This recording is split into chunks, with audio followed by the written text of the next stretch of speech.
குறுமேட்டில் நட்சத்திர குறி இருந்தால் கோடீஸ்வர யோகமா இல்லாவிட்டில் என்னென்ன விசேதை செய்யும் என்பதை இந்த ஷார்ட் வீடியோ சுருக்கமாக பார்க்கலாம். ஏற்கனவே விரிவாக நான் வீடியோ போட்டுக்கிறேன்.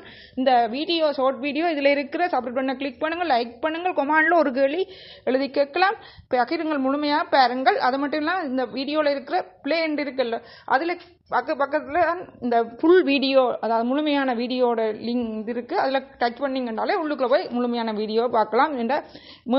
என்னென்ன எந்தெந்த மேடுகள் இருந்தால் கோடீஸ்வர யோகம், எந்தெந்த ரேகையில் இருந்தால் நல்லது, இல்லாட்டி பிரச்சனை, பணம் வருமா இல்லையா என்பது எத்தனை வயசில், அது மட்டும் இல்லாமல் இதை பற்றி வடிவாக விரிவாக பார்க்கலாம். இதில் சுருக்கமத்தான் பார்க்க போகிறோம் இதன் பலனை.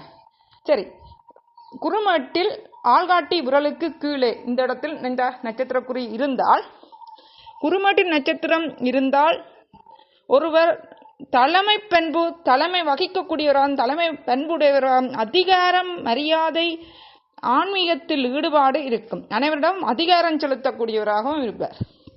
நீங்கள் மற்றவர்களை வழிநடத்தும் திறமை பெற்றிருப்பீர்கள். குறுமேட்டில் நட்சத்திர குறி இருந்தால் ஒரு நட்சத்திர குறியீடை மட்டும் வைத்து ஒருவருக்கான பலனை சொல்ல முடியாது.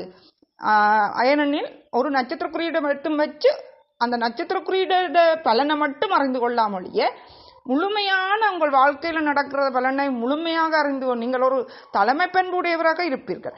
ஆனால் அதாவது தலைமைத்துவம் ஆகக்கூடியவராக இதில் முன்னிற்கக்கூடியவர்கள் இருந்தாலும் மிச்ச ரேகைகள், குறியீடுகள், புள்ளிகளையும் ஆராய்ந்து தான் முடிவெடுக்கணும். ஒரு ஜாதகத்தில் ஒரு கிரகத்தை மட்டும் வச்சோ ஒரு இடத்தை மட்டும் வச்சு அந்த இடத்துக்கான, அதாவது குழந்தை பாக்கியம்னா குழந்தை பாக்கியத்துக்கான ஒரு ஓரளவுக்கான பலனைத்தான் சொல்லலாம். முழுமையான பலன் எல்லாம் வளைந்து கொள்ளணும்டா, எல்லா வாழ்க்கையில் நடக்கிற எல்லாத்தையும் அணிஞ்சோம்னா முழுமையான ஜாதகம் பார்க்கணும். அதை போல கைரேகை